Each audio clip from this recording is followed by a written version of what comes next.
Welcome to Indiana Sports Beat Radio, brought to you by the Hard Truth Distilling Company in Brown County, Indiana. So for the thousands in attendance and the millions watching around the world,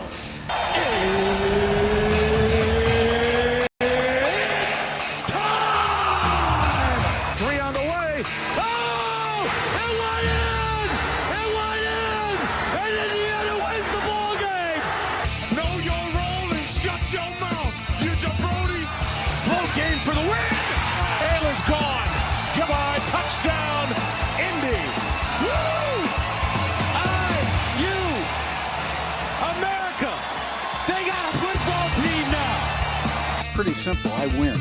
Google me. You know that I'm the cream of the crop. Now, from the Hard Truth Studios, here's Jim Coyle.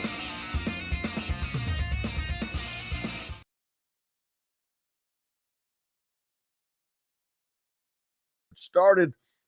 Glad to have you along, no matter where or how you're listening, whether it's on one of our great radio station affiliates like 97.7 ESPN, the Ref, always the right call in Evansville, or up in the region on the voice of the region, 1230 AM, 104.7 FM, WJOB, and in Fort Wayne on Fort Wayne Sports Station, 1380 The Fan. Keep it locked where you got it.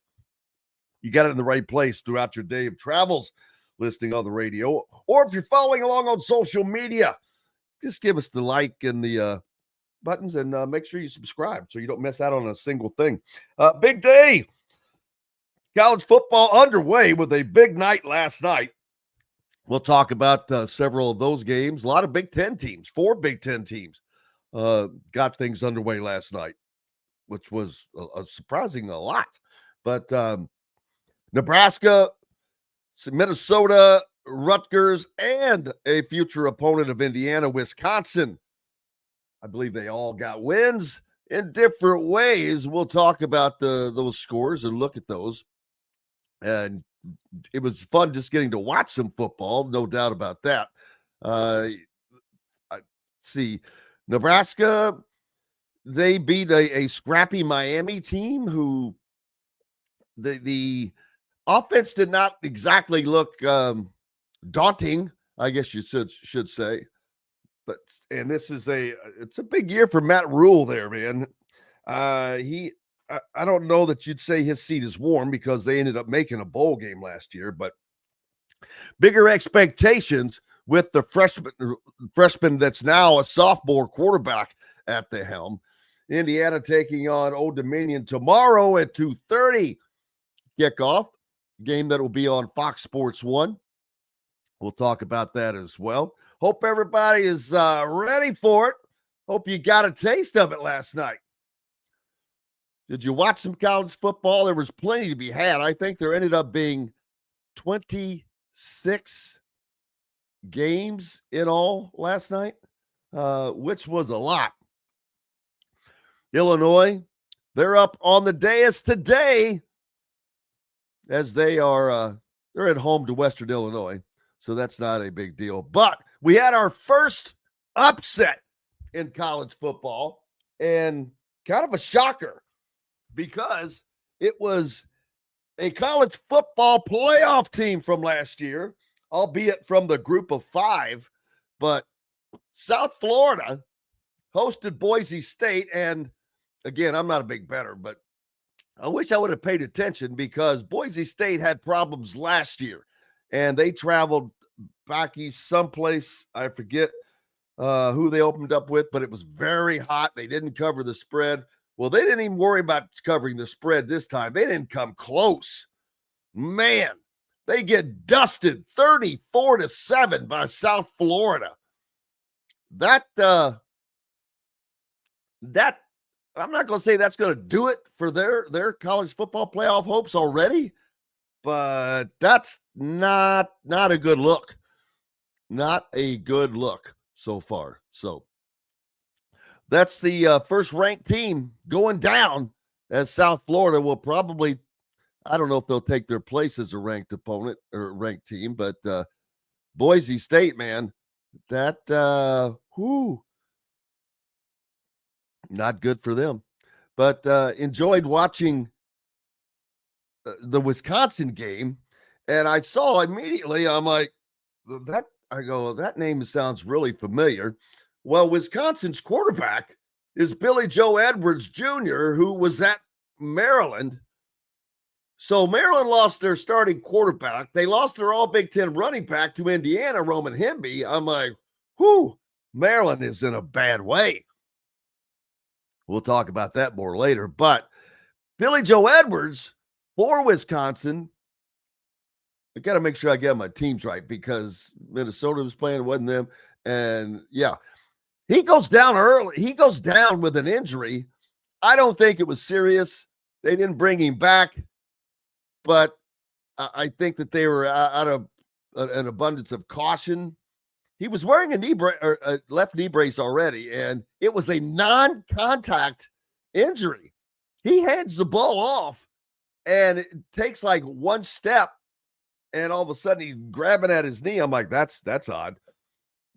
So there's that.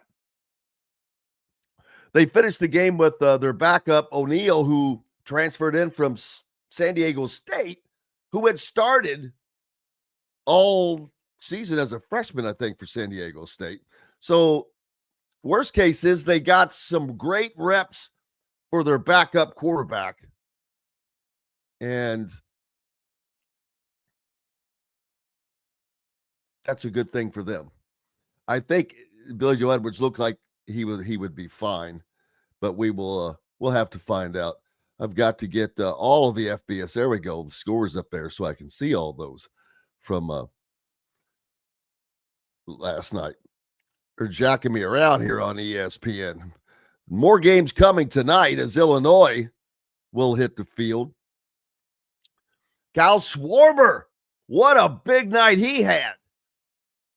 4 home runs. He goes 4 for 6 with 9 RBIs. Biggest stat line by a Major League Baseball player ever.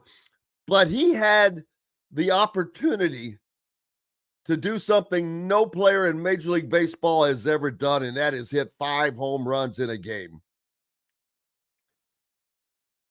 His last at bat was against the shortstop who was in at pitcher and throws in this big old 57-mile-an-hour snow cone, but it's so weird and off speed that Schwarber popped it up. But, man, what a historic night for him. So congratulations to Kyle Schwarber. But, yeah, football, man, it was fun. Enjoyed watching, just getting to see it last night. And let's see, here's some of the scores from Rutgers.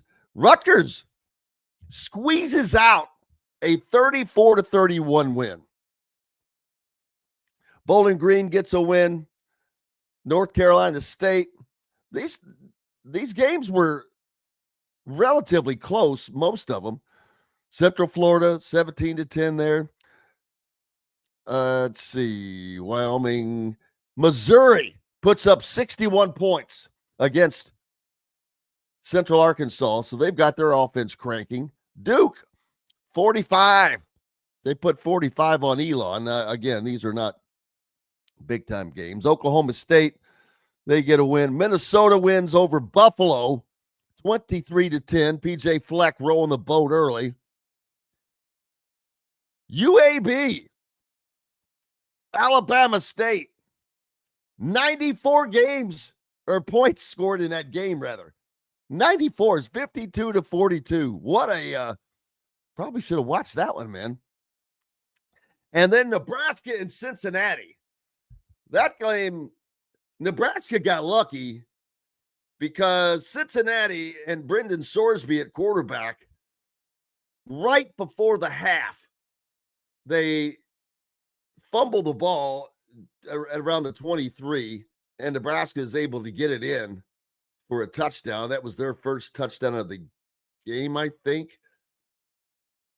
But Cincinnati made it hard. It ended up being 2017, and I think Cincinnati had the ball toward the end with a chance to score.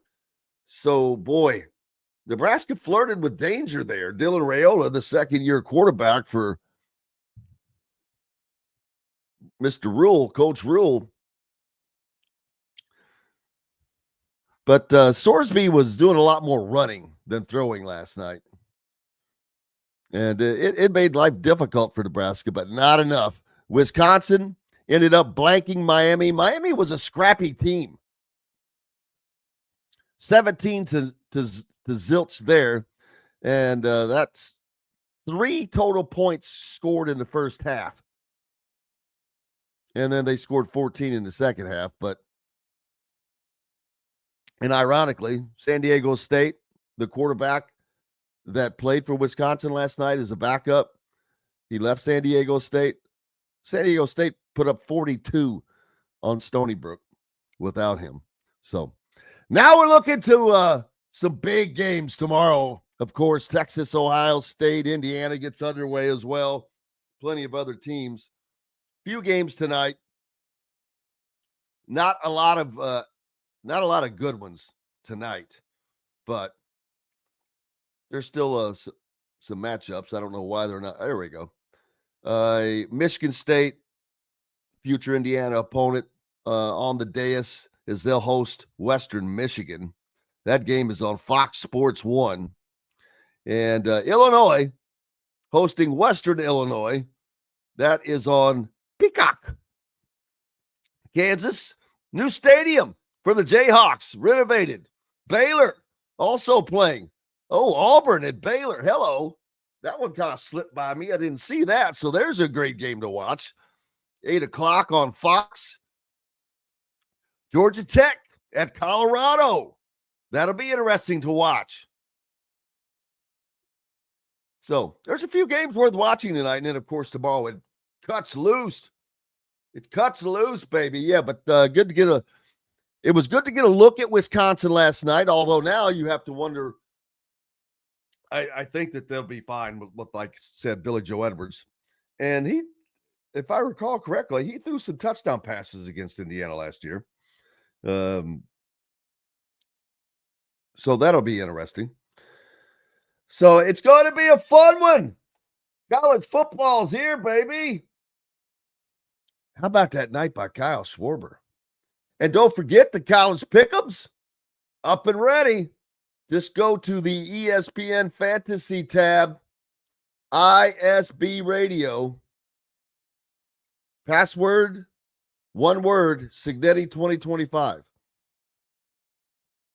Got my picks in, man. I've got my picks in.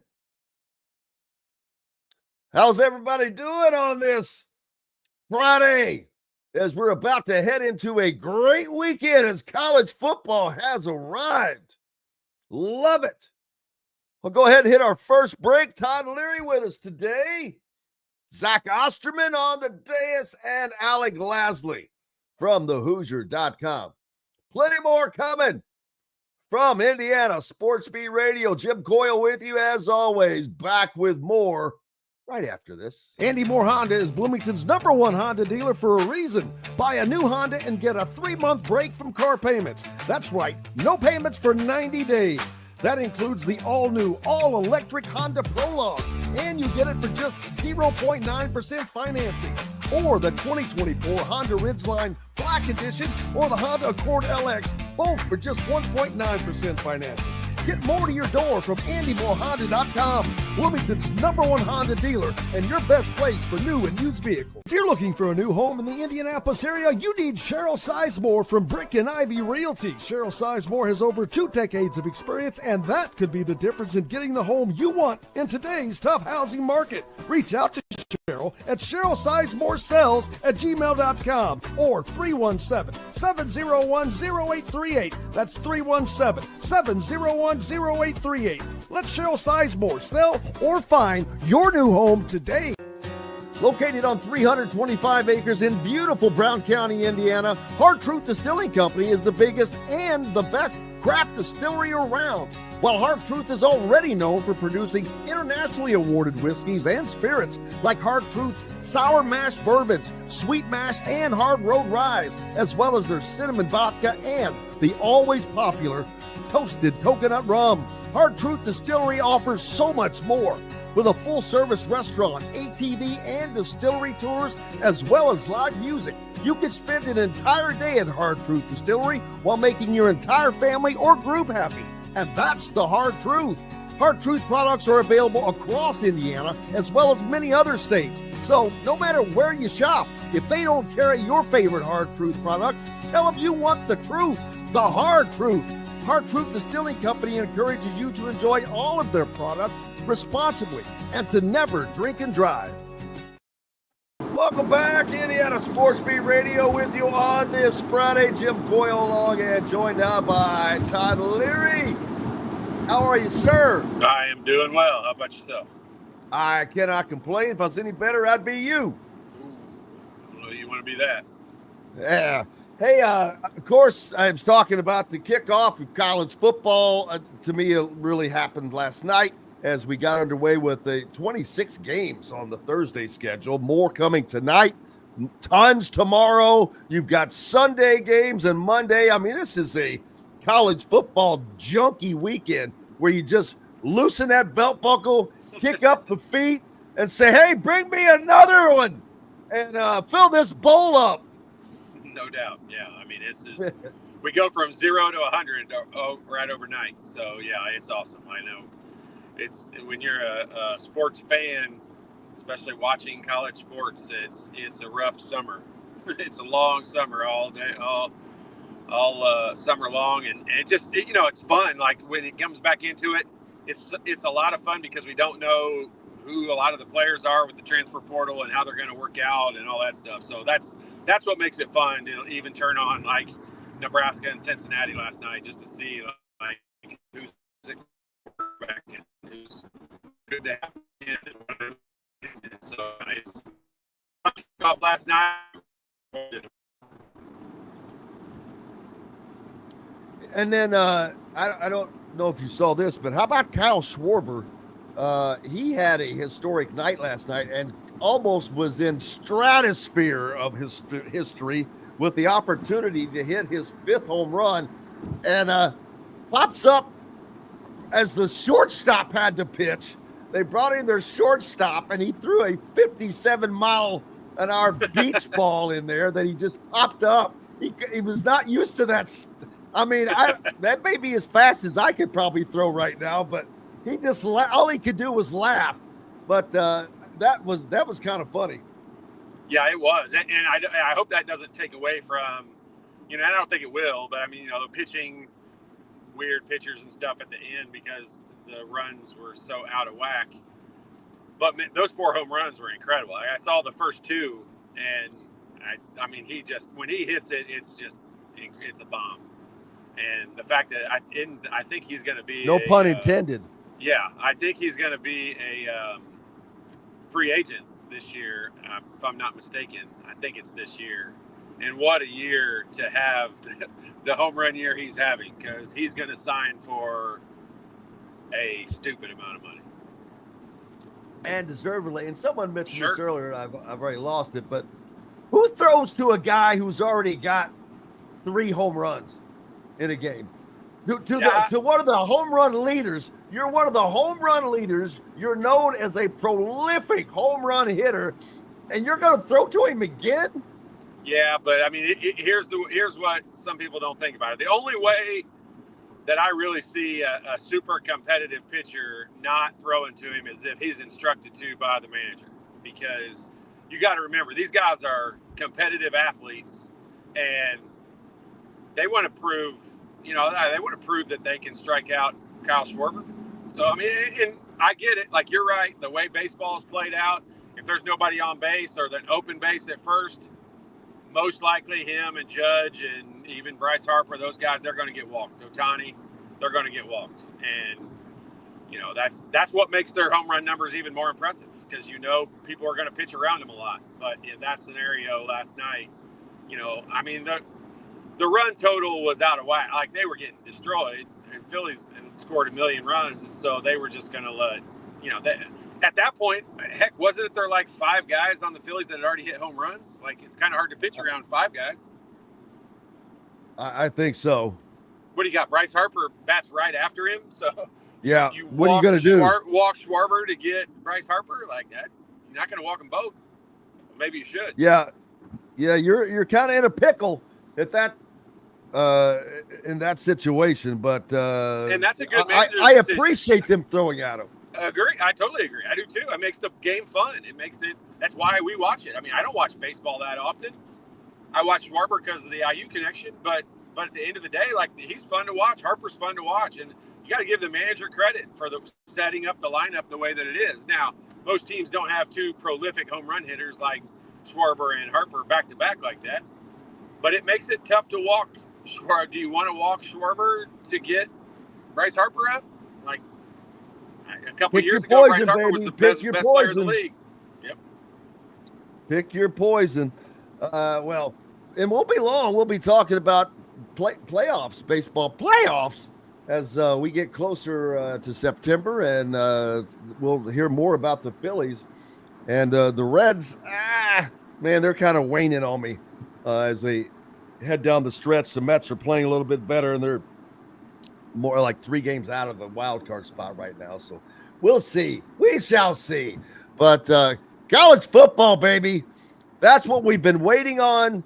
It is here. Last night was the first coaches show. I went out there, Kurt Signetti, and then he was followed by athletics director Scott Dolson at the dais at Hoosier Hanks East. So if you want to go to the coaches show, that's where it will be located, over there on 1285 College Mall Road on the east side. But man, I am ready. Did you get to watch any college football last night? I'm sure you did. I watched a little bit of the Nebraska and Cincinnati game. That was the best game to watch. Yeah, I mean, I thought so too. It started at 9:00, and actually, I don't think it started until closer to 9:30. And I'm not in late game watching shape yet, so you had one eye open. You had. I did not see much of the second quarter. Let's put it that way. I didn't see any of the second half. But nothing impressive. Nothing. Part of that is teams aren't going to show a lot, but you can't flirt too much with a loss in the early going because that can wreck a season. But and that's also, not a cupcake. That's not a cupcake game either. Like, it isn't like Nebraska could go out there and not play their starters in the second half. Like, that's a good game. Like, it was a competitive game. Cincinnati is a competitive team, and so yeah, I mean, they had to play. I thought Nebraska had to play well in order to pull it out in the second half. I didn't see it, obviously, but I mean, Cincinnati's not bad, so that's a tough game to start out with. Scott Satterfield, Brendan Sorsby, the former IU quarterback, at quarterback for the Bearcats. So that was a lot of interesting points to watch. And that game was played at Arrowhead Stadium in Kansas City. You had Travis Kelce, the former Bearcat, in attendance. You had Mahomes in attendance, both cheering for different teams because Mahomes has a relationship with Dylan Raiola, who has patterned his game after Mahomes. Even purposely throws kind of sidearm like him, which I kind of find that a little weird when you mimic that part. But hey, whatever works. Well, his mannerisms, the way he dresses, the way he makes his uniform look, he has a lot of the same look as Patrick Mahomes. Now, his game is it shouldn't be anywhere near Patrick Mahomes. I mean, he's one of the best players in the NFL, but at this point in his career, like, he has mimicked his game a lot after Patrick Mahomes, and that's a good person to mimic. No doubt about that. And the crowd was incredible. That place was filled, man. It was filled full of red. And Cincinnati decided, you know what? We'll use our road red uniforms and blend right in. So, but that was a fun game to watch, especially because usually you get a bunch of clunkers right off of the bat.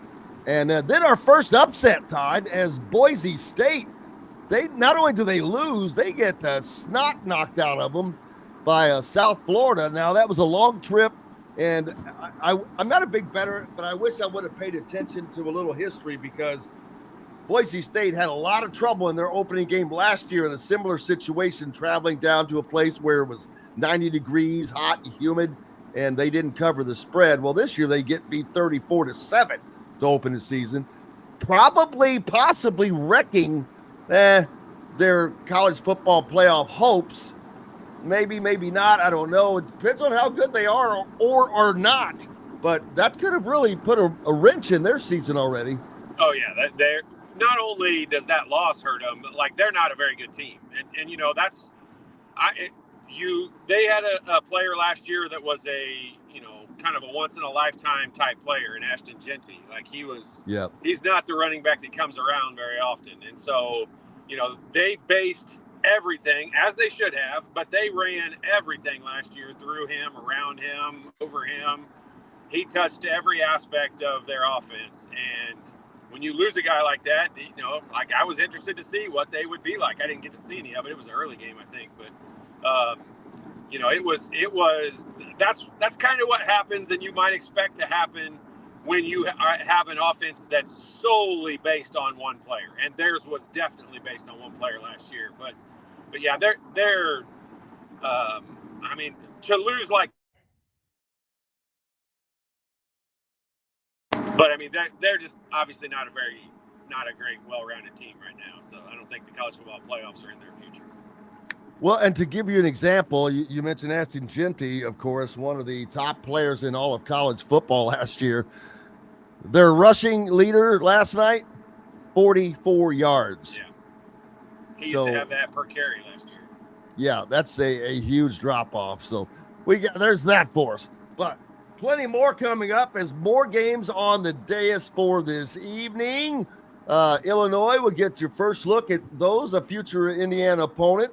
Wisconsin, a future Indiana opponent, they played last night, and they squeezed out a win against a very game Miami of Ohio team. Man, that was kind of fun to watch because they were giving it to them. But I'll be watching the Illinois game tonight to give them a look. Although they're playing against, I think, Western Illinois, so it's not like it's a formidable game. Big games this weekend: Ohio State, Texas. That's huge. Big games all weekend. Notre Dame and Miami on Sunday, I think. And then, of course, the Belichick Bowl on Monday with Bill Belichick playing, the only game on Monday Night Football. Yeah, the only reason people will be tuning into that one is to see if they show Belichick's girlfriend. I was getting ready to say, is his girlfriend on the sideline in a headset? You know she'll be on the sideline. With a headset on. Wherever the cameras will be, that's where she'll be. I can see her right now on the sideline with a headset, with a game sheet in front of her, covering her mouth, talking into it. That would be hilarious. Don't put it past them. This is probably the most public display of being pulled around by your nose that I can recall in sports. Seriously. And for it to be this guy that we saw as Mr. Gruff and it's so weird to see play out in real life. Dudes will be dudes, I guess. What else do you say? Well, I mean, I don't know. You ain't lying. Yeah. You are not lying. Now let's see. Are you watching college football tonight? What are tonight? College football weekend for you? Yeah, tomorrow I can't wait to watch that Ohio State Texas game. I really wish it wasn't at noon. It'd be awesome for it to be a night game, but I think the night game is like LSU and Clemson or something like that too. So that'll be a decent game. That'll be a fun game to watch. So yeah, I mean, it's maddening. Super excited to watch the Ohio State game, but I mean, I wish it wasn't at noon.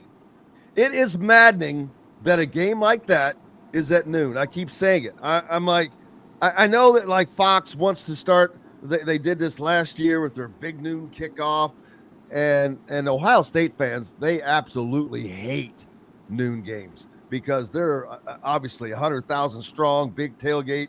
They want some tailgating time, number one, but also those games should be on. I think the Big Ten does itself a disservice by not having night games.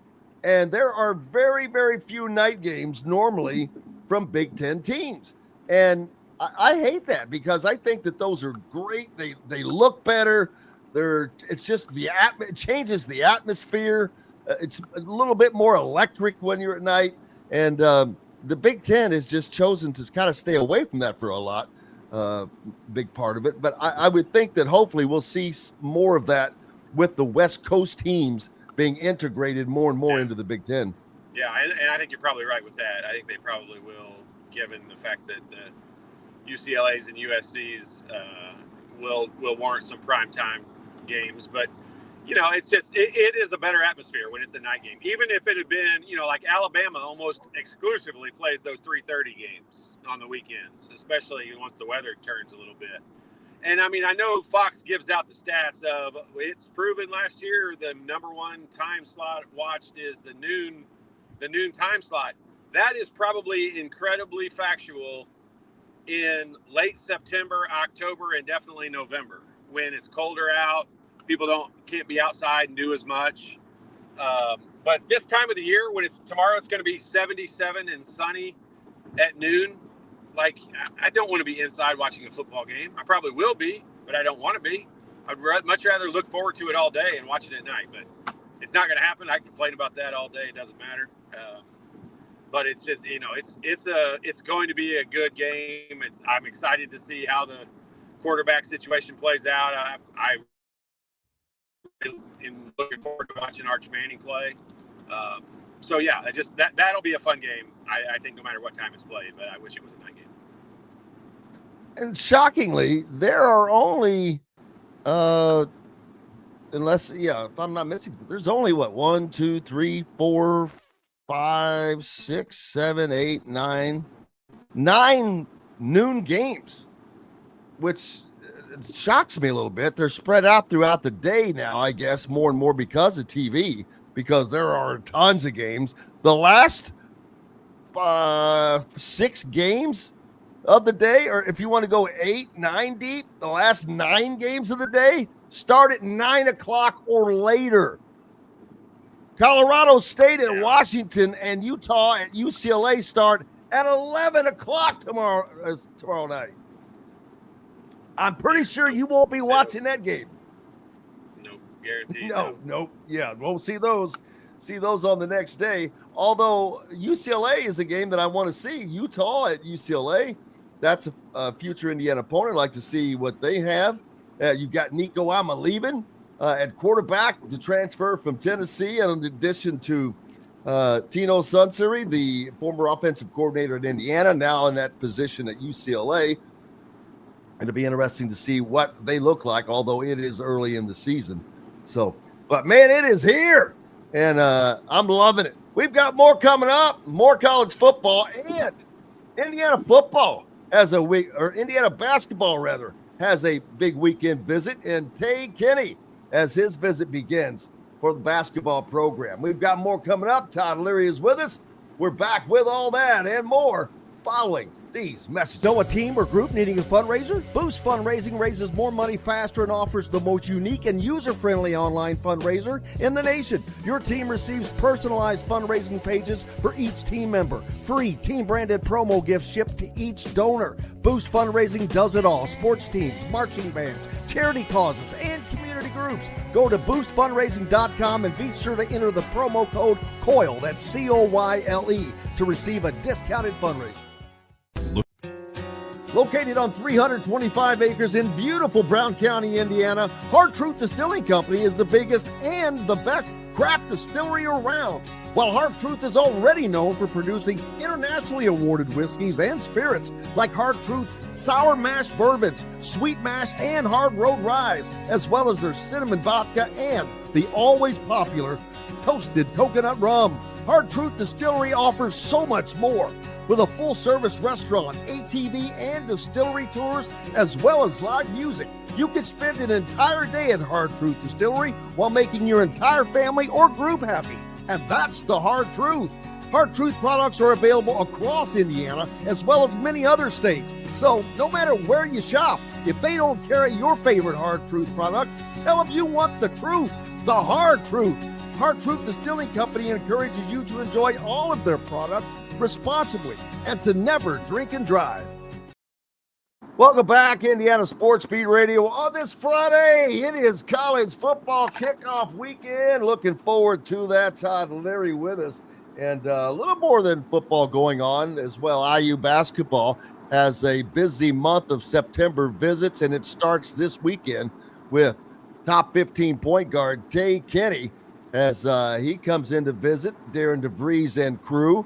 And on a football weekend, he should see what a great weekend to do it. They'll come to the football game. They'll do all that, take them around, show them the facilities. Now, this is a guy who is being sought after by a lot of different people, Todd. His list includes his visits, his upcoming visits.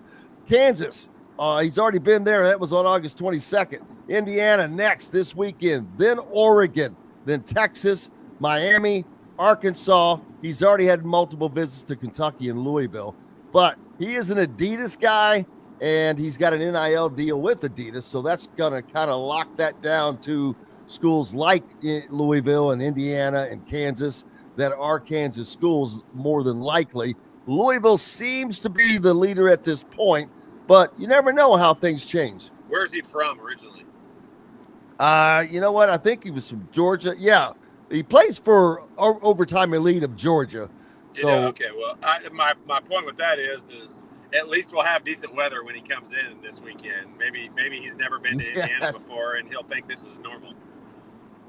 Good point, because that is the furthest northern, the exception of Oregon, which I don't know that counts. But Indiana, other than that, is the further, most north school that he will visit. Yeah, I mean, look, these guys, they usually have, when you see a guy that's going to visit Kentucky and Arkansas, then you're going to be on the top end of the NIL contracts with him, because they've got unlimited money, just like Indiana does. But I mean, you're going to be on the top end of that. So, that's one of those situations. I don't put a ton of weight into those guys because, I mean, if you get one or two of them every 2 or 3 years, I think you're in good shape. I don't ever want to get into the Kentucky situation where they were taking 5 and Duke and those where they got 5 freshmen starting. But I mean, I think those days are gone. You don't get as excited about the high school recruits anymore because of the transfer portal, and that's just the nature of the beast and the way it is. But it sure would be nice to sprinkle in 1 or 2 of these pieces every year. Last year Indiana did it with Trent Sisley, and if you could add 1 or maybe 2 really good freshmen every year, you're really starting to build a foundation, and those are the guys you can continue to grow on. Yeah, that it is a different landscape, as you mentioned, back in the Calipari era when he would just bring in the 5 All-Americans and they would run 5 freshmen.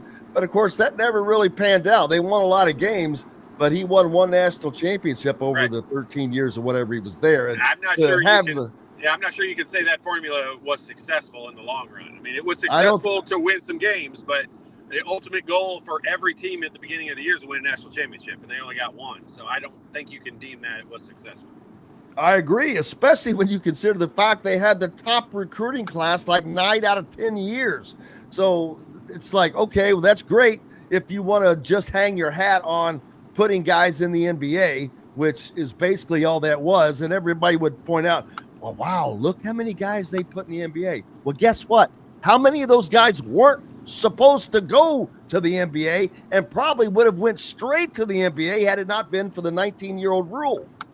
Yeah, and those guys would have gone to the NBA no matter what school they played at. So Kentucky didn't put them there. I mean, I think that's your point of what you're saying. Kentucky didn't put them there. They were not only 5 stars, they were probably top 10 picks anyway. So that's just that's the circumstances that took place with that. I think a lot of that came from the recruiting of Calipari and how he told guys.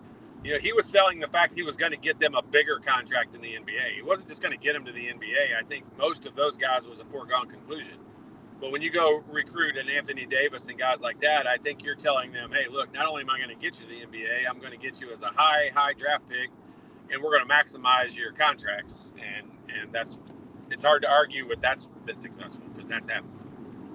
Yeah, no doubt about that. And so today starts the basketball visit season, and it's got to be a lot more fun which Darren DeVries, of course, in his first season here, but it will be a hell of a lot more fun taking recruits around on a weekend, football weekend, where the atmosphere is much, much more festive when you have a stadium full of people as a stadium that is empty, which used to be the case. And to see the parking lots full of tailgaters, it just creates a better atmosphere, because even though football has nothing to do with basketball, if the atmosphere is kind of dead, that's the atmosphere. That's the taste of atmosphere they're getting right now. They're not getting a taste of the basketball atmosphere. And a dead atmosphere is a dead atmosphere. And that's what kind of stays with you, I would think. Yeah, no doubt about it. And you know, when you go somewhere for a visit, like, you know, not only are you looking at the facilities and the coaching staff and all that stuff, like, you're looking what's there to do. Like, is it a boring town? Like, at Assembly Hall and at practice and Cook Hall and all that, like, you spend more time outside of there than in there. And so, you know, you got to see what there is to do. And yeah, Indiana's football program and games have not been a huge selling point until last year, for a long time. And so, you know, that is definitely something that they can use to their advantage, will use to their advantage. And not only add along to that, it's the first weekend of kids back in school. So this is going to be electric. It's going to be fun. They're not going to be worn out yet. Like, they're you know, everybody's going to be either at this game or tailgating, one or the other. I mean, almost all the students will be there. And, you know, that'll make it fun. That'll make it, for a recruit, it will be a good.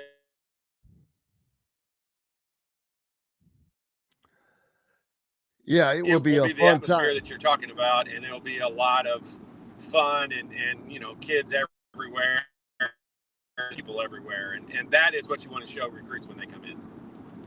Kyler Staley from the Hoosier.com pointing out that Tay Kenny is actually from Newport, Kentucky, up in northern Kentucky, which normally would probably put him on Kentucky's radar, but since he is an Adidas guy, plays on the On-3 circuit, that probably pushes him towards Louisville, which Louisville seems to be the leader right now. And I mentioned Indiana and Kansas, but that probably keeps him in that family unless something changes there. But it's probably going to be, with the success that Pat Kelsey has had at Louisville, his recruiting has been top notch. Yeah, I mean, what them smacking Indiana in the mouth to start the year last year. You know, it kind of put them on the radar a little bit, but then they backed it up. They didn't just go, it wasn't a one-hit wonder for them. They went out and they were a good team. They played well, they played hard, and they're only going to get better. I think Pat Kelsey is one of those basketball dudes that I always talk about. He lives, breathes basketball, and when you've got that kind of passion, you've got a school with a big butt and a nice campus and a great arena, you know, in a pretty fun city, like, you got some selling points, and they will only get better. Like, and that, you know, that makes it fun. Like, I'm not rooting against that. I like it when Kentucky's good, Louisville's good, Indiana's good, Purdue's good, and they all play each other, and they're good games. Of course, I want to win them all, but even when you don't, if you're competitive in those games, like the game against Louisville last year, wasn't not competitive. Indiana wasn't even, like, it was over at halftime, and that shouldn't have been. Indiana was like a double-digit favorite in that game, if I'm not mistaken. And so, you know, hopefully those days are behind us. And yeah, it's tougher recruiting nowadays for DeVries because of guys like Pat Kelsey and the proximity of how close Louisville is to Bloomington's campus. So it makes it harder, but those guys get paid a lot of money, not because their job is easy. They get paid a lot of money because their job's hard. And that's going to be one of the hard things they're going to have to work on. And he'll be fine. Like, the recruits that he wants, Indiana basketball is not going to be built in the next 10 years under Darren DeVries based on how many 5-star recruits they get. That's a fact. I mean, he doesn't necessarily need or want that many 5-star recruits. The locker room is going to stay the number one most important thing to them, and I think they'll recruit accordingly. And I think that your point is exactly right. And if you just don't have to look any further than the current team that they have put together, because initially I thought, Man, okay, I would expect a little more star power to be brought in, but after watching them play in Puerto Rico, that I get it. I understand. He reminds me of Signetti in a way that he's got a system. He has a way of playing that he wants his teams to play.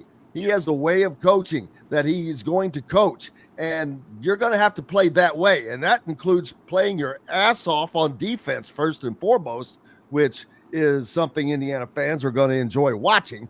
But you got to get down and get gritty with it and get after it, and then be as prolific on the offensive end as well. He wants guys that are just very, very talented, but that will give in and be a part of this team, because I can tell they are all playing as one, which that's very, very refreshing to see.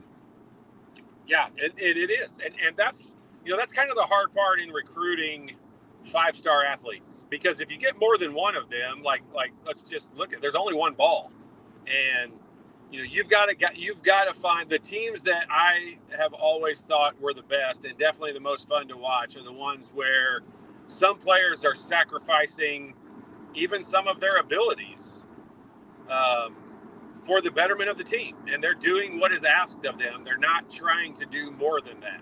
And I use my weekly Coach Knight reference, but I think that's why Coach Knight's teams were as successful as they were, with mostly non-5-star talent, because they got guys that bought in, understood their role, which is important to understand it, but most importantly is to accept it, be okay with it, and not try to do more than that. It doesn't mean you don't try to get better. I think that statement can get misconstrued into where you just, you don't play hard, you don't practice hard. That's not the case. It's the opposite of that. But you do what is asked of you. And I'm not sure, not to rip on any old coaching staffs, but I'm not sure, not just the last regime that was here, but several of them in a row, if you pulled the players and asked them what their role on this team is or supposed to be in order for them to be as good as they can be, I'm not sure they could have given you a great answer. And I think that's going to be different this year. I think these guys are going to know what's expected of them, what they need to do, and that's step number one of building a culture and a good program. And I think that's where we're at, which I'm excited about. I couldn't agree with you anymore. They would have given you an answer, but it would have been their answer of what they think they need to do, not what they've been told. And it would have been all about driven. Them. Yeah, it would have been all about them, and there'd probably been some kind of point total, some kind of rebounding total, and that's just not what I'm talking about. That's not what a coaching staff expects of you. They expect you to close out on defense every single time, not most of the time. They expect you to block out every single time. And when guys start to understand that, and defensive rotations and how defense is a unit and not an individual player, that's when teams become really good. And that's when coaches build culture. That's what Matt Painter has done at Purdue. And I think over time, that's what Coach DeVries will do at Indiana. Yeah, when I was down in Puerto Rico and I was watching them play the Serbians, all I could think about was Todd Liry's going to love this team. Todd Liry is going to love this team. You're not the only person that told me that who was down there and watched them. How hard they played and diving on the floor and recovering and being I'm talking about the 6'9" guys diving on the floor too, not the guards. And I'm telling you, that we didn't used to run, we call it the loose ball drill. Coach Knight didn't used to run the loose ball drill with only the guards. It was everybody. I mean, Todd Lindemann's diving face first into the floor, Alan Henderson, scraping up his arms and elbows. We all have scars, basketball scars, that did not happen in a game. They happened in practice because you're leaving skin on the floor, on those loose ball drills. And that's what used to make November practices, or that was October 15th through 30th practices so miserable, because you knew once, twice, 3 times a week, you're doing that loose ball drill. And if you're not familiar with that loose ball drill, basically 2 guys stand underneath the basket. The coach is underneath the basket with the ball. He rolls the ball fairly hard towards the half court, and you got to go get the ball sprint. and you got to score, and you can't go pick the ball up. Let's put it that way. Like, you try to do a baseball slide into picking that ball up, and you're going to be running until your feet fall off. So, I mean, you got to go head first diving after that ball, and then you got to get up and go score, and there's no fouls. There's no referee. So it's football all the way. So think about it. That ball gets to half court. It changes possession probably 5 times before it gets back to the basket, because you're kicking, scrabbing, fighting, doing whatever you got to do to get that ball away from the other guy. Trust me, it's not a drill you can run every day, because you would have everybody injured. And that's why we ran it early in the season, so that guys could recover from it. Because we all, I mean, I've got layers of skin still on this all floor, and I'm not different than anybody else. All of us did have. It's just, it's a tough drill, and it's an early season drill, and that's what I loved about Indiana. Like, it playing in, multiple people, not just you, told me about how hard they played and diving on the ball and their recoveries on defense. How, Coach DeVries was holding them accountable. If they didn't get out and contest a shot, they came out of the game. That's exactly the way it used to be. Like, you could make a mistake on offense and maybe get away with it. You can't make a mistake on defense and get away with it. And that's back to the old ways it used to be. Yeah, and not only that, I thought the same thing when their 3-point shooting. It's going to be exactly where you had talked about it being for a few years as far as number of attempts. But this is number of attempts by a team that can successfully do it. They can successfully shoot the 3, and it's multiple people. I mean, half the team can shoot a 3 successfully, and Lamar Wilkerson probably leads the way. That dude has got some range, baby. But, all the way down to Trent Sisley was comfortably shooting the 3 down there, and so it's going to be fun to watch. You're going to enjoy the hell out of it. And but we've got football coming up this weekend. Yeah, we do. I hope you enjoy it. Have a safe weekend. We look forward to doing it again next week. Hey, man, I appreciate it. Hey, just real quick, I know you're sponsored by Andy Moore, and we love Andy Moore, and they do a great job for the university. But I think I told you last week I had a car accident. I want to give a special thank you to Evan Martin at Community Cars in Bloomington for helping me out this week, because I could have had a really, really rough week. And nothing against Andy Moore. We love them. They do great. But Evan Martin at Community Ford, if anybody ever has a chance to get a car from them, do it, because they have been nothing but great to Indiana basketball for many, many, many, many years. Back when I played, bought my first car from there. So I just wanted to say thank you to them. I appreciate it. Absolutely. I think they supply the cars, or some of them at least, to the. They definitely do for the coaches. Yep. They have Coach DeVries' car, no doubt. Todd Liry joining us here on Indiana Sports Beat Radio. We've got more coming up after these messages. If you're looking for a new home in the Indianapolis area, you need Cheryl Sizemore from Brick and Ivy Realty. Cheryl Sizemore has over 2 decades of experience, and that could be the difference in getting the home you want in today's tough housing market. Reach out to Cheryl at CherylSizemore@gmail.com or 317-701-0838. That's 317-701-0838. Let Cheryl Sizemore sell or find your new home today. Located on 325 acres in beautiful Brown County, Indiana, Hard Truth Distilling Company is the biggest and the best craft distillery around. While Hard Truth is already known for producing internationally awarded whiskeys and spirits like Hard Truth's sour mash bourbons, sweet mash, and hard road ryes, as well as their cinnamon vodka and the always popular toasted coconut rum. Hard Truth Distillery offers so much more. With a full-service restaurant, ATV, and distillery tours, as well as live music, you can spend an entire day at Hard Truth Distillery while making your entire family or group happy. And that's the Hard Truth. Hard Truth products are available across Indiana, as well as many other states. So no matter where you shop, if they don't carry your favorite Hard Truth product, tell them you want the truth, the Hard Truth. Hard Truth Distilling Company encourages you to enjoy all of their products responsibly and to never drink and drive. When it comes to apparel and promotions, Freethink has you covered, literally, whether it's 24 or 200 shirts for sports leagues, businesses, or groups. Freethink Apparel and Promotions can also create your very own merchandising store. Freethink Apparel and Promotions did it for Indiana Sports Beat Radio, and they can do it for you. Whether it's screen printing, embroidery, digital printing, promotional products, vehicle wraps, or anything else under the promotional line. See what Freethink Apparel and Promotions can do for you at freethinkapparel.com.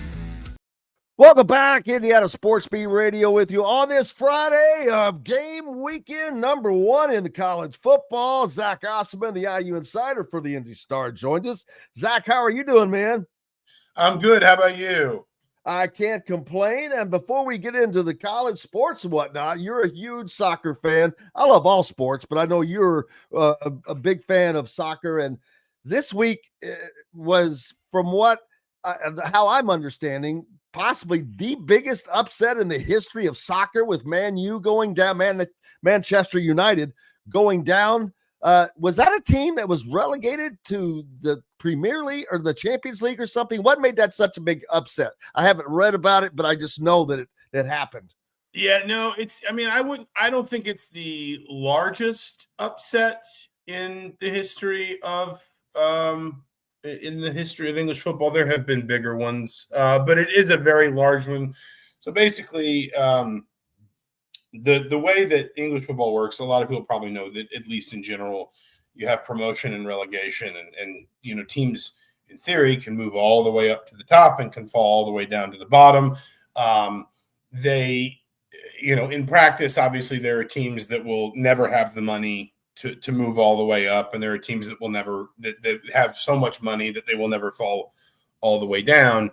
Grimsby is just a tiny little port town on the eastern coast of England, on the other side of, I'm looking at the map right now, on the other side of the River Humber from Hull. It's a very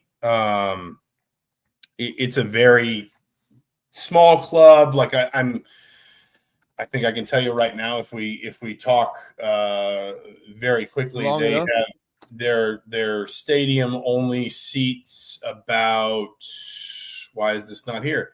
Come on, Grimsby Town. It's called Blundell Park, and it seats a little over 9,000 people. Somebody asked me like what the comparison would be. I said it would be, because Manchester United used to be the biggest club in England and arguably the biggest club in the world. In the 90s and 2000s, they were one of the first clubs to really capitalize on the globalization commercially of football. And in the 90s and 2000s, they were just an all-conquering team. They have fallen off significantly since then for a variety of dysfunctional institutional reasons. And it would be like comparing. It would be like Ryder upsetting or St. Francis, or just pick some low major school upsetting like an Indiana or a UCLA in the play-in game, something like that. Because what they have in Europe, or in European football and in English football, they have domestic cup competitions that run parallel to the actual sort of league season.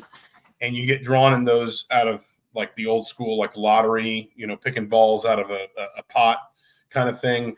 And that's how United wound up playing at Grimsby Town. And you get one of these most years. Now, Manchester United is a pretty big one to go down this early. But like years ago, Liverpool lost to a club called Northampton that, is in sort of a similar standing within the game in terms of being one of these clubs that will never go from anything more than just kind of like a very small community club. They don't have the stadium. They don't have the resources. They don't have the fan base. The idea that, that they kind of, I think to a certain extent, probably accept their place in the food chain, if you understand what I'm saying. That you get one of these upsets every once in a while, but I think what really makes it stand out is Manchester United were, again, arguably the biggest, richest, most successful, most well-run club on the planet for a lot of the 90s and 2000s. And to just have completely sort of crashed out of that the way that they have has been jarring. And a game like this just sort of underscores how far they've fallen. Yeah, and it's just fun to see that stuff happen to sometimes for teams that that it means that much to. Big weekend for Indiana, of course. I talked a little bit with Todd about their first basketball visit for during the season for Coach Darren DeVries. As Kenny is coming in, of course. Louisville kind of seems to be in the lead for that, but he's an Adidas guy. Indiana is there and could be a good backup if they could change things with this visit. But he's going to Kentucky, or has already been to Kentucky, Arkansas, and it's been to Kansas already as well. Yeah, it's funny, like the way that this stuff has changed. Like I remember there was a time where it was almost like you wanted all your big visits at once, and you wanted like that. You wanted all these players to sort of like almost like visualize themselves together on your campus. And of course, a lot of that would be centered around either like a homecoming game or a Hoosier Hysteria, what does Kentucky call it? Like Rupp, like night at Rupp or whatever, Midnight Madness type events. And now it seems like it's kind of swung completely in the other direction, where it's more like you only want one big visitor on campus per weekend, and you want the staff's whole focus to be on that player and no one else, and that player's family and no one else. And everything is about them. And of course you always want to put it around a home football game if you can, because you want that sort of collegial experience. It's interesting. I suspect, for years when Indiana basketball has been good, it's made a difference for Indiana football recruiting. I think you may see some of the same moving back in the other direction for Indiana basketball, but I find it interesting that, we can kind of that we have seen this sort of pretty dramatic rethinking of how this is supposed to work and what this is supposed to look like when we being all high major college basketball programs, bring a really sort of top target on campus. It's like, instead of the days of let's get them all here and let's try to get them all like visualizing what this might look like together, it's no. We just want one at a time, because we don't want any one of these players to think that we don't respect them, essentially, and that we don't have a vested interest in sort of making them the centerpiece of the weekend. It's just funny how it's changed. Yeah, absolutely. The college football season really got underway big time last night with several games and several Big Ten teams. 4 of them, in fact, underway last night. One future opponent for Indiana, and that was Wisconsin, as they got a win against a scrappy Miami of Ohio team. That was fun to watch. Unfortunately for Wisconsin, their quarterback, former Maryland quarterback Billy Joe Edwards Jr., went down early, but it did not seem to be serious. He was back out on the sideline helping and cheering on his teammates, and seemed to be pretty okay. He was already wearing a knee brace, but that's something to keep wary of as we go forward. But then Nebraska, Dylan Raiola, his second year, they had a time with Cincinnati as that game went through. So some fun games as it got underway. Illinois tonight on the gridiron, as I think they're hosting one of the directional schools, Western Illinois maybe, or Western Michigan, I'm not sure. But it'll be fun to watch them, to get a taste of what they're doing. Don't expect to see a lot, but man, the Big Ten is really able to spread out these opening games. That has been, that's just, it wouldn't have felt normal like 10 years ago, but that just reflects the way that the television landscape has shifted for the Big Ten. It's the same reason the Big Ten plays Friday night games. And listen, a bunch of teams are playing Friday. I think Auburn's playing tonight. Colorado's playing tonight. Yeah. It's in fact what Auburn plays Baylor, Colorado plays Georgia Tech. So those aren't, it's not just that they're playing. It's like they're playing good games. These are meaningful games. Of course, last night, Cincinnati, Nebraska, which was bizarrely a Cincinnati home game that they agreed for some reason to move to Arrowhead Stadium. But I think that, from the Big Ten's perspective, this is just a reflection of the more the Big Ten has expanded its sort of TV offerings, the more this has opened up the calendar. You have more mouths to feed. You have more you'd have more interest, frankly, from your television partners. And listen, the SEC was doing this forever. I mean, the SEC was playing Thursday night games when I was a kid. Like it was, this was the SEC and the ACC were playing Thursday night games. Maybe not Friday. I know that's a bit of a bone of contention for people with high school football, and I have a lot of time for that argument. But the SEC was playing Thursday night games, again, like when I was in probably middle school. So wasn't the AAC playing on Tuesday nights at one time? Well, the MAC plays on Tuesdays. I don't think the American has ever. Well, this done was a way of, it. this goes back to when Louisville was in the AAC, I think, that they may have played on Tuesdays just to get the exposure. Yeah, I mean, that's why the MAC does it. That's why the MAC plays like Tuesday nights and Wednesday nights and weird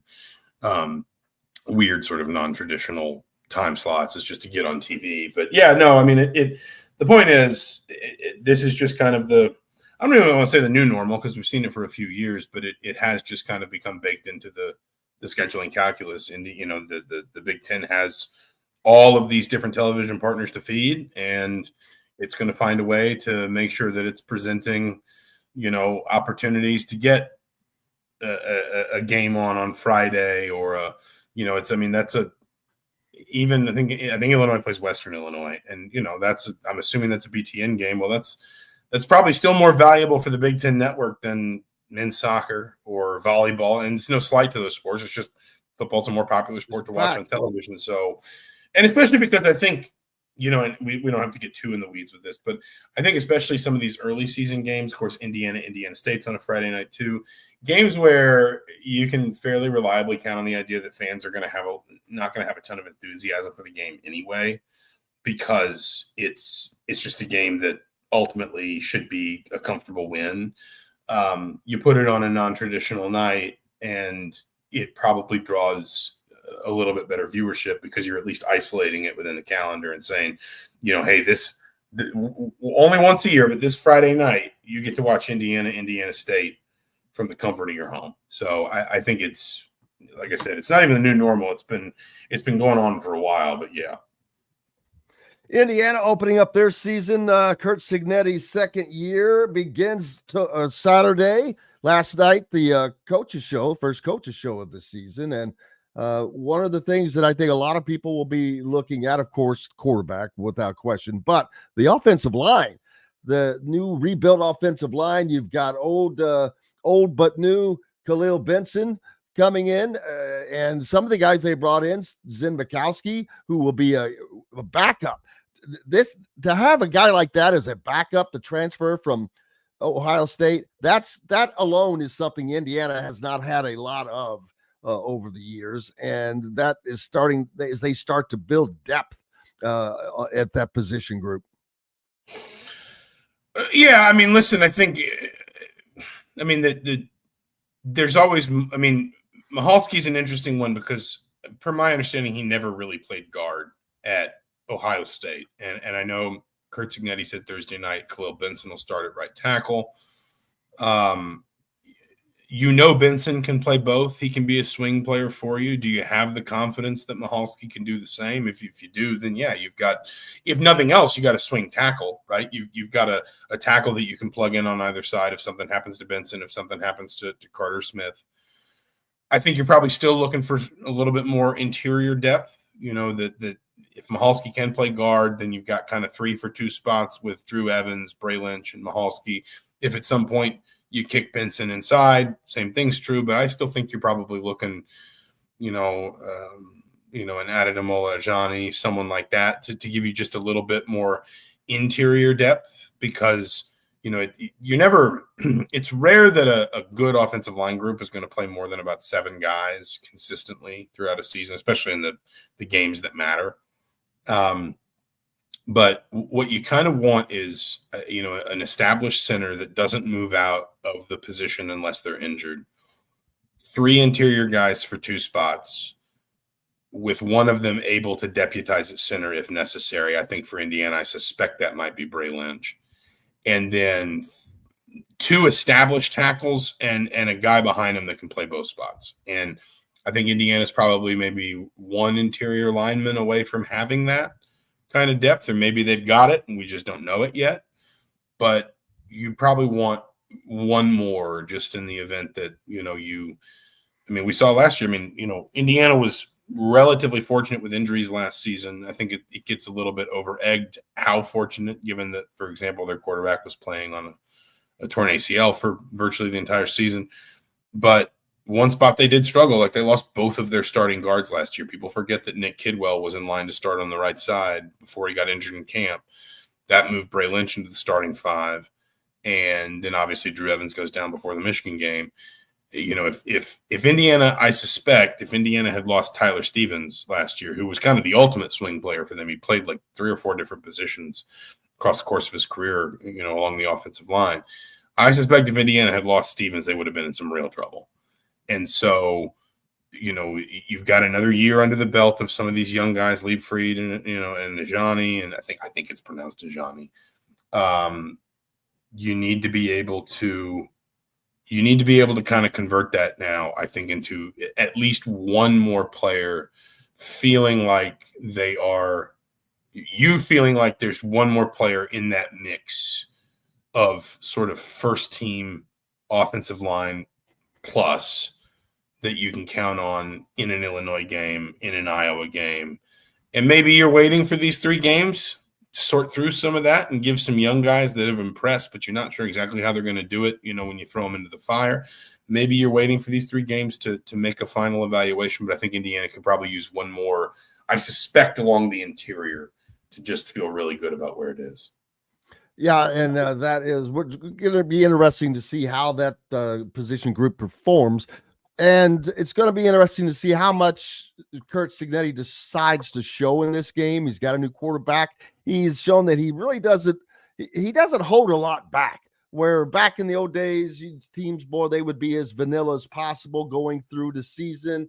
But Curt Cignetti just kind of throws all that stuff out the window. I'm not saying he's going to open up the playbook, but he's also not afraid to put his guys through the paces to practice that in game situations now, as opposed to waiting to when you really need it. So I'm going to be interested to see what the offense does and the defense, to be honest with you, to see how well this defensive line has kind of been reassembled. Yeah, no, listen, I do think Cignetti will stay vanilla with a decent amount of what he does in these 3 games. You may see more tonight. I think he might feel like he needs more to beat ODU than he does Kennesaw State and obviously Indiana State. But I still think it,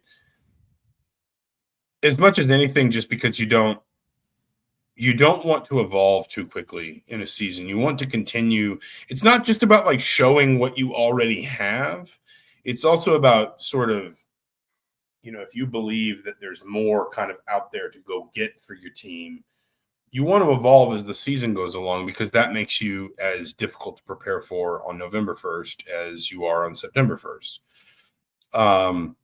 And so it's not just like it's not like Curt Cignetti will have this big bank of plays and calls, and he'll think today like we have already mastered everything we need for this season, and it's just a question of when we roll it out. Because the other part of it too is you need to be able to adjust as the season goes along. Somebody gets hurt, somebody emerges. What happens if I'm pulling this out of thin air? But to your point about defensive line, what happens if Mario Landino gets out there and is just an absolute stud? Well, that probably, as good as the staff might think he is right now, that probably changes the calculus of what you want that position group to look like, how you want it to function, who's playing where, how the snaps are divided, what the depth looks like, and whether last season, for example, mid-year Indiana makes 2 pretty substantial changes. One is to bring Terry Jones Jr. down to the rover spot, and the other is to start playing James Carpenter more on the outside of the line. And essentially almost go to to some extent, like a 3-3-5 type defense. And it takes Indiana's defense up a level because it is something new that no one's prepared for. And then you evolve differently than maybe even you thought you might at the beginning of the season. You need to remain reactive. So I do think we will see, a fair bit of vanilla from Curt Cignetti. I wouldn't be shocked if we see a couple trick plays. Coaches always like to do that early in the season. I think they like to put it on film so that everybody's just kind of a little bit afraid of it the rest of the way forward. And you might use it, you might not, but you just sort of plant that seed of potential doubt in an opposing coach's mind. But I also think just in general, for Indiana, I think, again, using your defensive line point as an example is not the only one, but it's a pretty prominent one. I think there's also a real element of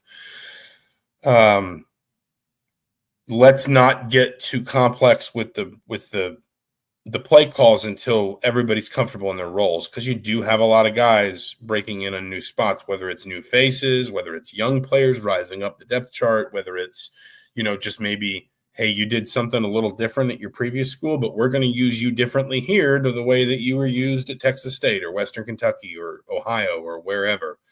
And so there's also maybe an element of, hey, we're not going to throw too much at him until he's comfortable on the field. I think there's probably some of that with CJ West last year as an example. So anyway, it's, I think Indiana will remain as vanilla as it can over these first 2 or 3 weeks, but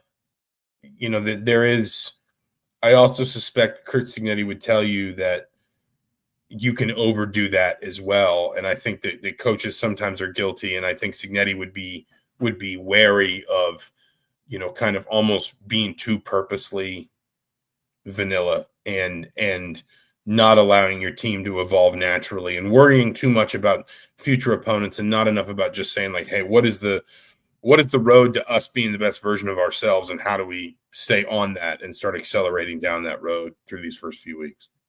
Yeah, shout out for CJ West making the roster, and Miles Price also making the NFL rosters, as those guys come off of a great season for Indiana. That's what I talked about, the defensive line probably being the biggest question mark for this team this year, only because it's an unknown.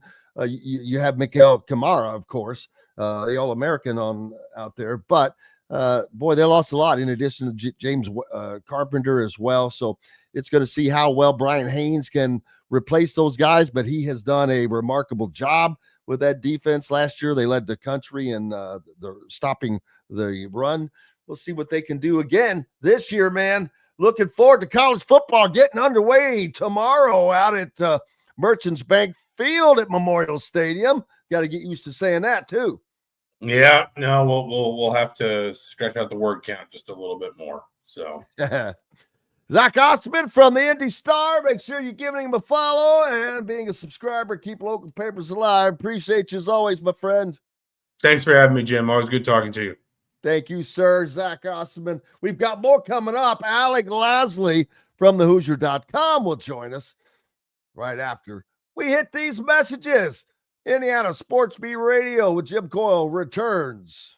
The ISC Sports Network is your home for sports content across the Hoosier State. Find us live on TV and streaming or archived on our website and our app. The ISC is your one-stop shop for the content you want to see, including high school sports, college sports, and other great events throughout the year. Subscribe to our streaming service and get access to it all. ISC. Local lives here.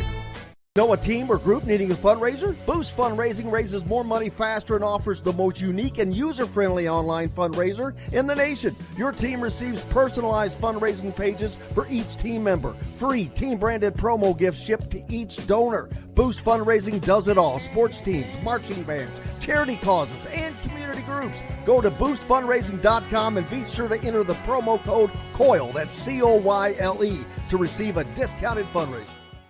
If you're looking for a new home in the Indianapolis area, you need Cheryl Sizemore from Brick and Ivy Realty. Cheryl Sizemore has over 2 decades of experience, and that could be the difference in getting the home you want in today's tough housing market. Reach out to Cheryl at CherylSizemore@gmail.com or 317-701-0838. That's 317-701-0838. Let Cheryl Sizemore sell or find your new home today.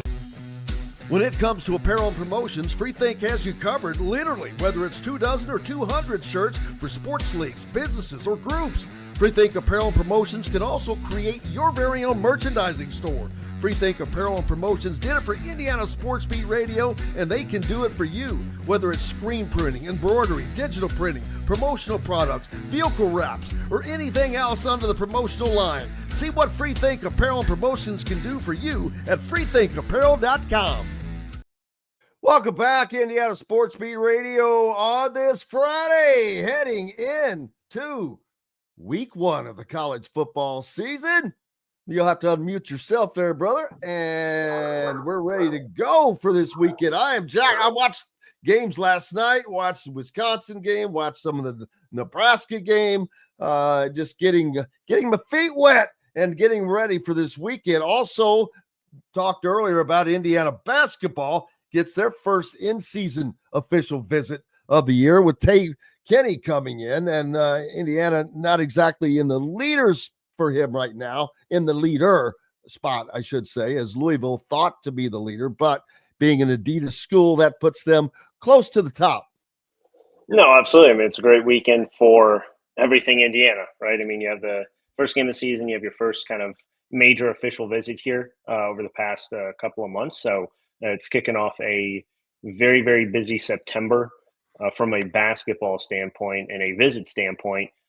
Throw in a couple unofficial visits here and there, the 2027 class, and even a little bit deeper. But yeah, for Tate Kenny, this is his second visit out of the strand of about 6 or 7 that he has. Visited Kansas last weekend. Louisville, the perceived leader in this one, and I think everyone would agree that you probably would have to, if you're any school, come from behind to take over that spot. But then again, Indiana has a shot, right? And you're seeing more and more that these visits are not just visits to have on the calendar, right? If a prospect is not at least interested in what this team has to offer, they're gonna cancel those visits. So it's a different world when it comes to scheduling visits and actually taking them in today's world. So I think from that standpoint, you look at Indiana and you say, hey, they at least have a fighter's chance here. They at least have an opportunity to make a pitch, to go out there and see what they can do. And that's all you can ask for. I mean, Indiana is heavily involved with so many different top 35, top 40 prospects. Tate Kenny, borderline 5-star point guard, top 15 kid in the class is someone that you definitely take a chance on. And it's a connection that they have through Rod Clark when he was at Tennessee. Tate Kenny originally from Kentucky, so he's not far away from Indiana when it comes to geographic region there. Obviously playing at Overtime Elite right now in Georgia, but a guy who's from the Midwest here in that area, and that's why you see Kentucky and Louisville, the two teams that have been probably involved for the longest. But yeah, when you're looking at it right now, you're probably handicapping at Louisville and then Indiana and Kansas in a decent spot, but still distant second. And then if you were to go anywhere outside of an Adidas school, you probably look at maybe Arkansas as a potential team. But I think this is still going to come down to Adidas and still going to come down to probably one of those three, with Kansas or Indiana having to take over that first spot with Louisville. And it's going to be interesting to watch the recruitment under Darren DeVries, because while you have to have stars, and he's obviously recruiting some of the best talent in the country, he also has a system akin to Kurt Signetti's, in that you have to play within this system, and it doesn't matter how big your star is, because his system is based on team involvement and getting so many different people involved, which makes it that much more difficult to defend. No, absolutely. And I mean, the additional aspect here that you have to look at is Louisville has Mikel Brown coming in, right? A 5-star point guard who's expected to be a one and done. They've obviously, you've seen what those guards can do under Pat Kelsey. So that's, you already kind of know what you're having there, especially from, if you're looking specifically at a Tate Kenny perspective. Kansas is Darren Peterson, right? Another projected one and done guy who's probably going to go in the top 2 or 3 of the draft next year. So, Kansas and Louisville have a clear kind of path of what they're looking for from point guards. You still don't really know what that's going to be like from an Indiana perspective. You know that there's going to be a lot of ball handlers on the floor. You know there's going to be a lot of playmakers on the floor. You know there's probably going to be a lot of shooters on the floor. But to your point, right, especially with this year's team and even in years past, right, you know maybe outside of Javon Small last year at West Virginia, you don't really see a clear, main ball handler who's going to take over the game from a Darren DeVries perspective when it comes to offensive skill set and standpoint, right? You have a lot of different areas and avenues that you can go from a roster perspective, from a skill set perspective, from a lineup perspective. And that's what makes his teams very good and very challenging to defend in that aspect. But you really haven't seen a clear outline of what a lead guard is going to look like for Indiana. You're going to get a little bit potentially, right, with Tatum Connerway this year. And I think we saw a little bit of that at times down in Puerto Rico with his ability to kind of take over games and get downhill, get into the paint. But outside of that, you really don't know what you're going to see from those guards consistently because there are so many. You see Lamar Wilkerson, Tucker DeVries, obviously both of those guys are going to have the ball in their hands a lot. So a guy like Tate Kenny, who's not a great, he's an okay three-point shooter, but that's not the best part of his game. So a guy who's not going to be someone who's going to stand in the corner or be probably a third ball handler on the floor. He's a guy who needs the ball in his hand. So it's clear why teams like Kansas and Louisville, right, are 1A, 1B kind of from a style standpoint. And you still have some of those questions from an Indiana standpoint, just because the style of play and approach that Darren DeVries has in comparison to Pat Kelsey and Bill Self, right, are just very different. But nonetheless, still very, very guard and ball handler oriented. Yeah, and it's also, I mentioned this to Todd Liry, it has to be a lot more fun for the staff and the players that are going around with these guys when you have an environment, an atmosphere like Indiana football is now providing, as opposed to back when there were 20,000 people in a 50,000 seat stadium.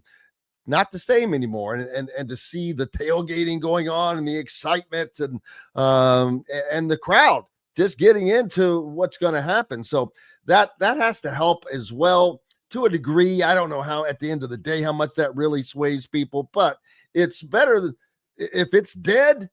That's not good. No, absolutely. And I mean, we've seen it over the past, 2 years, right? The emergence of, game day visits for Indiana, but really being very specific in which games they want to go to, right? In the past, it didn't really matter because the fans weren't really going to show up from a football standpoint. Now you can kind of pick and choose, and obviously they have Illinois coming up, a massive game. But you look at Old Dominion, you look at any of these other non-conference games, and the crowd seemingly is still going to be good, right? The environment is still going to be very fun, and I don't think you're going to have a negative comment from a recruit, right, when they see a game day environment now from a football standpoint and just what the fall brings in Bloomington. But nonetheless, it's something that Indiana obviously is well aware of, something that they are very excited about, right, for the future, and especially this year with all their September visits. But at the end of the day, it's not going to be the top of the checklist for any sort of basketball recruit here, right? It's going to be something that they may enjoy while they're on campus visiting, but at the end of the day, it's going to be the top three, right? Style of play, development, and then NIL with relationships in there. That's always going to be what wins out. They're not going to remember whether or not the football team won or lost. 90% of these visits, right? These kids don't even stay for the majority of the game. It's more of a part of the game day experience to say that they did it. But after that, it's on to strictly basketball related activities. Yeah, other games going on this weekend, of course, some very big ones within the conference. Ohio State hosting Texas. And I'm reading something that's from On3 that's about Lee Corso and how he got a special send-off from Southwest Airlines ahead of his flight. And I'm thinking, he flies Southwest Airlines? That's the only thing that I can think about. I'm like going, Lee Corso is getting on a commercial Southwest Airlines flight? I'm thinking they've got NetJets or whoever they've got flying him in, especially for his final game. You would think that they would be rolling out the red carpet, and nothing against Southwest, but my man's getting on a Southwest flight. I mean, does he got a race to get his seat? I'm just kidding, but it just seems a little odd to think about. No, it does. I saw the video too, either last night or this morning or whenever it was. But yeah, it was. I definitely thought he would have been flying a little bit more private for this kind of experience. And I mean, nonetheless, it was awesome to see a guy who's obviously done a lot for college football. All the different videos from Reese Davis, or whether it's Kirk Herbstreit or Desmond Howard, right? All these guys coming out and putting together different videos specific to him, right? And emphasizing the impact that he had. Even non college game day guys, right, are coming out and putting together small little clips to put on the I think the main video that they're going to show at some point, obviously tomorrow, for his last college game day. But I think I saw that his first headgear ever picked was at the shoe, right, with Ohio State. So okay, that's why they're bringing it full circle now. But the question is, he donned the Buckeye headgear. Now, which is he going to pick in this one? There's no gimme here. It's a 50-50 guess, because you've got all the hype with Arch Manning. Ohio State doesn't always play great at the start. A lot of teams don't, but you would think at Ohio State that they would definitely, but this is I think Texas is actually the favorite, even though they're getting 1.5. To me, that's a 1.5 favorite when you're at Ohio State. So that should be one hell of a game to watch. It sucks that it's at noon. This game should not be at noon. Fox, I'm not a fan of you, man. Stop with that crap. Put the good games where everybody can watch them. No, absolutely. I mean, it obviously, like you said, it's going to be a great game. Too, I think still, question marks at quarterback, right? I mean, Arch Manning hasn't had a lot of experience so far, and is already, kind of donned as the number one overall pick if he comes out, and the Heisman winner and the front runner at this point, right? And it's interesting to see that from that standpoint. Obviously, Texas is going to be very, very good, and I think everyone is expecting Arch Manning to, regardless of the year that he has, still have a very, very productive and good year. Then you have Julian Sayin, right, the freshman from Ohio State, coming in and making his first appearance here as a starter. So it's going to be interesting. I think, skill level, right? This has to be one of the best and deepest games that you can see this year. It's exciting, right, that they're doing it in week one. It's exciting that this is why we have the 12-team playoff, because you never would have seen this with the 4-team playoff, because whichever team would have lost this game probably would have been out. And we both know that these two teams are probably going to be there towards the end of the season, regardless of if they're the two teams that do play in the national championship game or if they're still in the college football playoff. I think you can expect them to be making a push regardless. But it will be very fun. I think this is a statement game.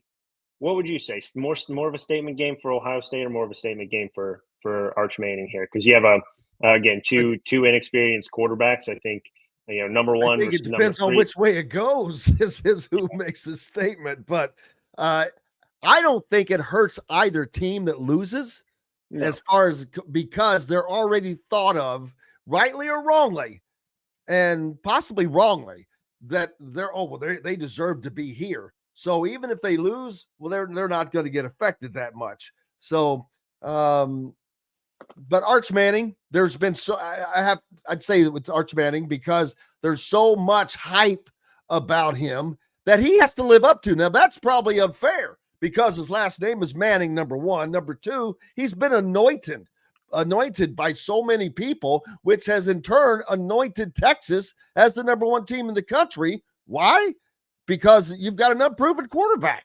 Because his name, man, we'll see how good they are. But, this is an Ohio State team that a year ago lost to Michigan in their last home game, which was very shocking to see a national champion in football not win their final home game against I don't want to say a mid-level team, but a team Indiana beat. So I'm going to think Texas has to hold up that number one mantle. Yeah, absolutely. I mean, and the thing is, this is, I think, going to be more of a benefit for Ohio State in the long haul, regardless of if they win or lose. Right? They go, I think, at Illinois and then at Michigan. Right? Obviously, they end the year with Michigan, but they go at Illinois and then I believe they play at home against Penn State. So they're going to have massive amounts of opportunity regardless here. I think it's probably a bigger statement if Texas comes in and wins, just because I think you need that from an Arch Manning kind of not even from a confidence perspective, but just to keep that sort of national kind of limelight on them. I think if they lose, that takes a lot of the steam right out of the sail right early on. And with Ohio State, right, I think everyone's expecting them to take a little bit of a step back after losing what they did last year, winning the national championship, right? There could be a little bit of a hangover, who knows? But you're going in with a fresh quarterback here, guy who's never played in these types of environments. From a hype perspective, obviously it's a home game, so you'll have that on his side there. But I think the two matchups there is kind of what happens if it's late in the game, if Arch Manning can make some sort of a statement, and overall how Julian Sayin plays, because I think those are two of the quarterbacks that a lot of people are looking at just from a national perspective here of two of the bigger names and potential wise what Sayin can do.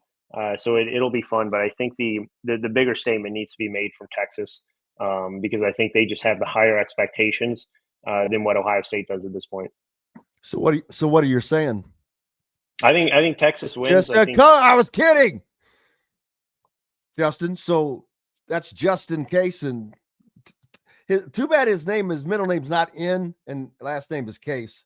Justin in Case. Yeah. Indiana, of course, opening up their season with Old Dominion. The what's the spread now? It's moved around. It's like 23 and a half. Yeah. I'm thinking 4 touchdowns that Kurt Cignetti likes to make those statements. Not that he has this stuff in his head, but as the game will progress, he's going to want to put up some numbers. He's going to want to show that, hey, you can ignore us and you can somewhat disrespect us all you want, which I'm still a little surprised by with people like Mel Kiper Jr. thinking so highly of Fernando Mendoza as a potential high draft pick in the NFL, and Indiana having all the weapons that they have on offense. I'm like, dude, they've got possibly the best receiving core in the Big Ten. They've obviously have one of the best thought of quarterbacks by those that know that. It's the other people that are thinking more about these other quarterbacks, Drew Allar and Altmaier at Illinois, because they're returning starters to their teams. But I still think that Indiana might have the best quarterback in the Big Ten. Yeah, I mean, I think so too, just based off of experience, based off of what he's been able to provide, and based off of the lack of weapons that he's had. I mean, Drew Aller is obviously a guy that's going to be, talked about the most, just due to the fact that he does play for Penn State, a team that is expected to finish 1, 2, or 3 right in the country this year, and get to a national championship game. I think a lot of people are expecting them to have that sort of year. But overall, I think you have to be excited about what weapons Fernando Mendoza has around him now, which is vastly different than what he ever had at Cal. and the offensive line is vastly improved from last year from an Indiana perspective. I think that's the expectation, but then also vastly improved from what he had at Cal last year, which, in turn made him, I think it was the most sacked quarterback among Power Four players. So, the expectation is he's going to be ahead of where Curtis Rourke was last year. And I think it's going to be interesting to see how this game goes early on, because, if you remember back to that first game last year for Indiana, not to say that it wasn't impressive, but they really didn't, the strides. They didn't cover the spread, I don't think. The strides that they took from, about week 1 or week 2 to then week 4 and 5 in those kind of 2-3 week time frame there, I think was astronomical. I think you're not going to see that big of a jump this year, because I think this team is going to be further ahead than what they were last year. And I think that's because of the play of Fernando Mendoza and the talent that he has, right? Not to say that Curtis Rourke didn't have the talent, because he definitely did, but I think he was, the system really elevated him, in my opinion. I think you're going to get the system to elevate Fernando Mendoza, yes, but he's also going to be able to make plays and make stuff happen that Curtis Rourke just didn't have the ability to do, for multiple different reasons, right? I mean, you had the knee injuries you had coming off of the ACL injury a year and a half prior. Obviously, what happened with his knee in fall camp, and then dealing with that all year, right? He just wasn't as mobile. I think you're going to see more explosiveness out of this offense right away, something that you just did not see in the first couple of weeks, specifically in that week 1 matchup last year. I think Indiana absolutely rolls in this one. I think, Indiana has a very big chip on their shoulder.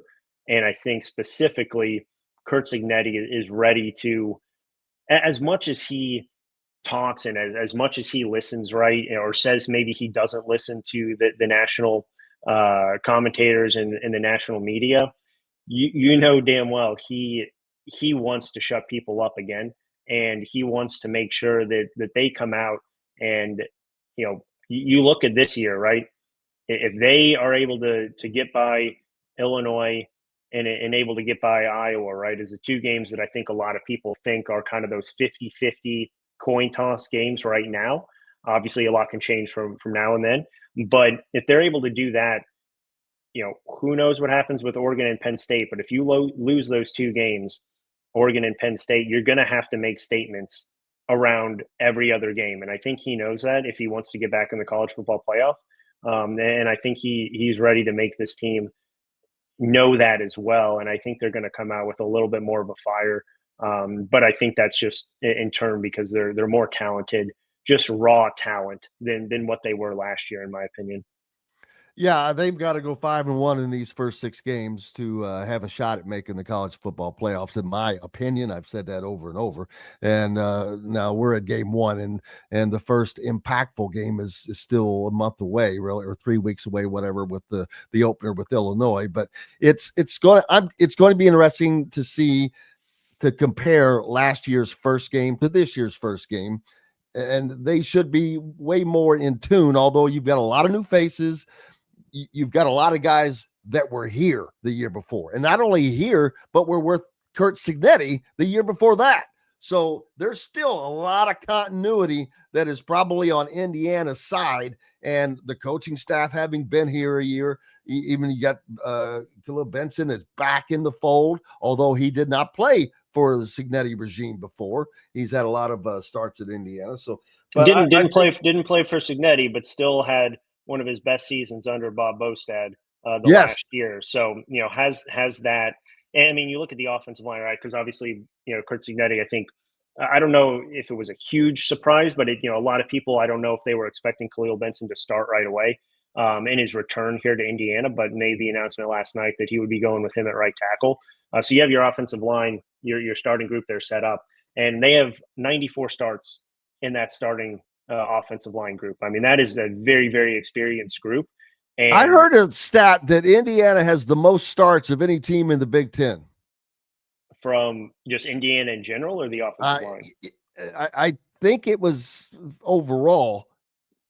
But yeah, I mean, look, they're extremely experienced. I mean, you can't take that away from them. From Roman Hemby to Fernando Mendoza to 100 starts basically on the offensive line to Elijah Surratt, right? I mean, you have experience all over the field.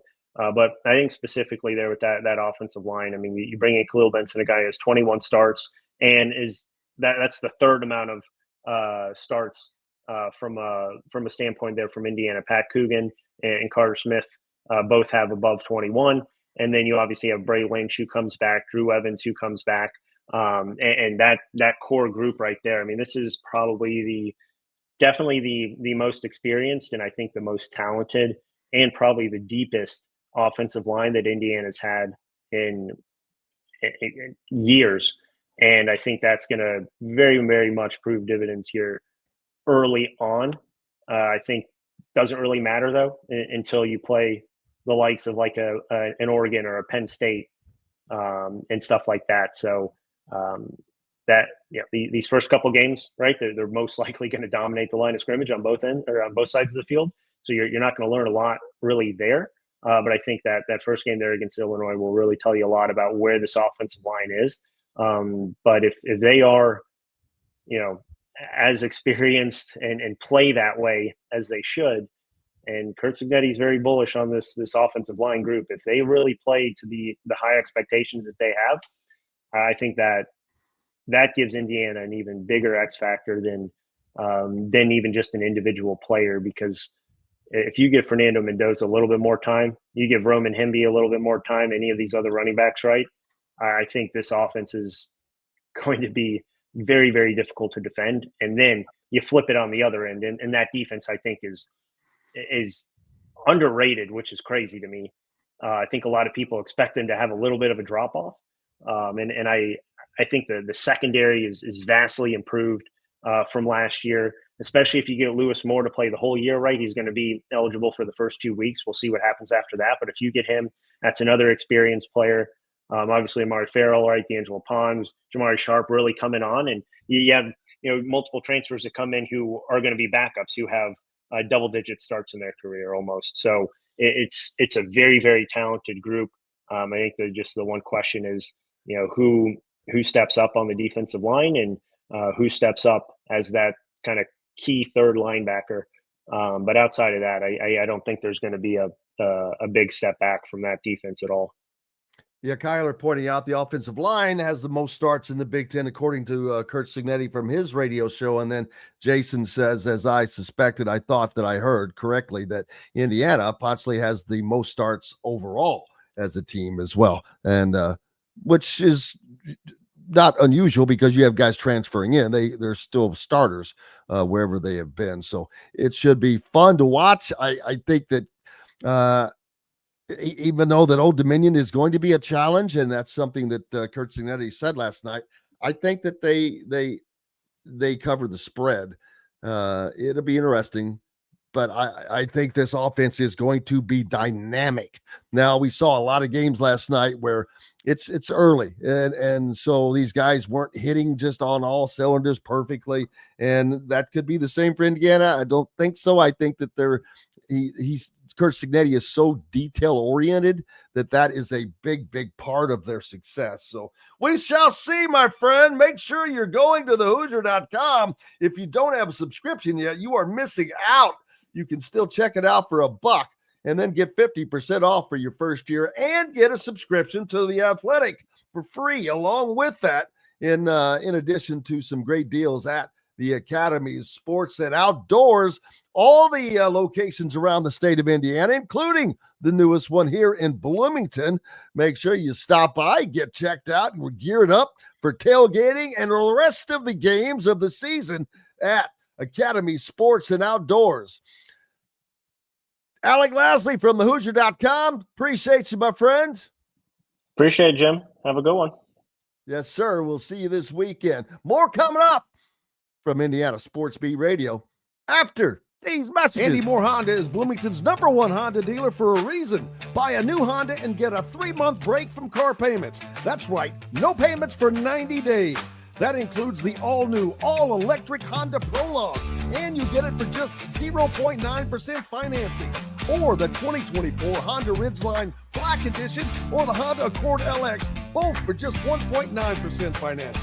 Get more to your door from AndyMooreHonda.com, Bloomington's #1 Honda dealer and your best place for new and used vehicles. If you're looking for a new home in the Indianapolis area, you need Cheryl Sizemore from Brick and Ivy Realty. Cheryl Sizemore has over 2 decades of experience, and that could be the difference in getting the home you want in today's tough housing market. Reach out to Cheryl at CherylSizemooreSells@gmail.com or 317-701-0838. That's 317-701-0838. Let Cheryl Sizemore sell or find your new home today.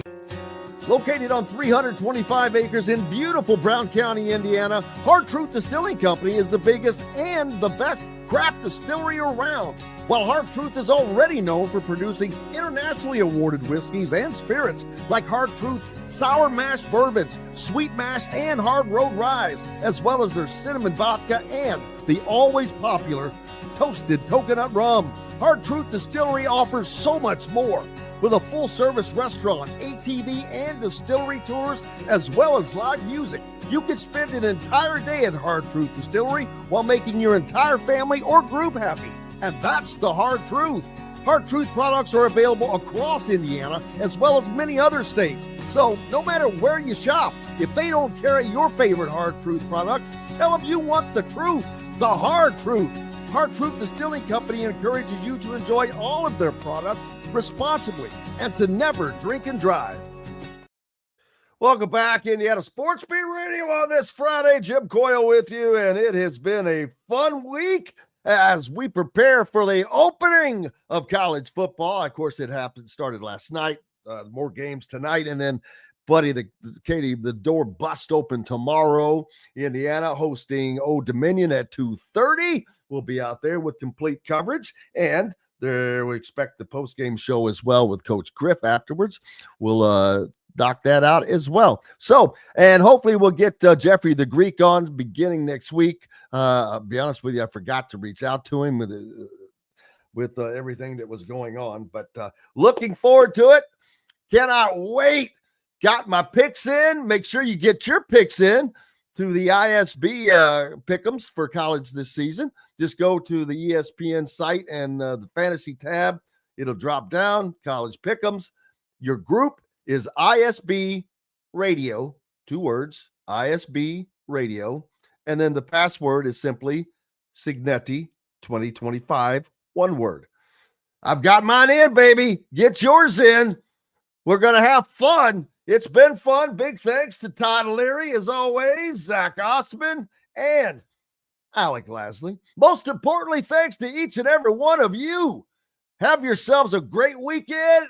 I hope you gorge yourself on some college football, and we'll be here on Monday to talk about it all, in addition to after things roll down on Saturday afternoon at Merchants Bank Field at Memorial Stadium. Until then, I'm Jim Coyle. I will see you on the radio.